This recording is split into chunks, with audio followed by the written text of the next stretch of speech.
শুনলাম গাজীপুরের এক পুলিশ কমিশনার জাহিদুল ইসলাম সে নাকি বলেছে রাজনৈতিক দল যদি ক্ষমতায় থাকতো তাহলে বিক্রমপুরে হুজুরকে গুলি করে হত্যা করতো।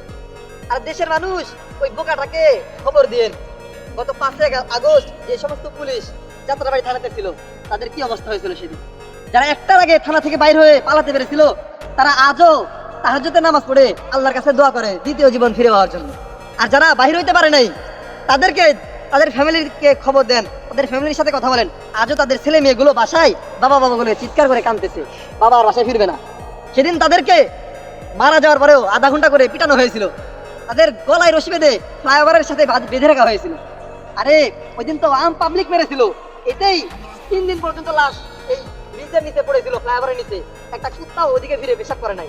আর এবার যদি হুজুররা দিনের সাথে ইসলামের স্বার্থে মাথায় কালিমার পতাকা বেঁধে মাঠে নামে, তোদের মতো পুলিশ কমিশনার কেন, তোদের মতো বাংলাদেশের সমস্ত প্রশাসনগুলোকে এমন ভাবে পিটানো হবে, এমন ভাবে পিটাবে তোদেরকে ঝাড়ু দিয়ে বস্তায় উঠানোর মতো অবস্থা থাকবে না। কথাটা মাথায় রাখবে।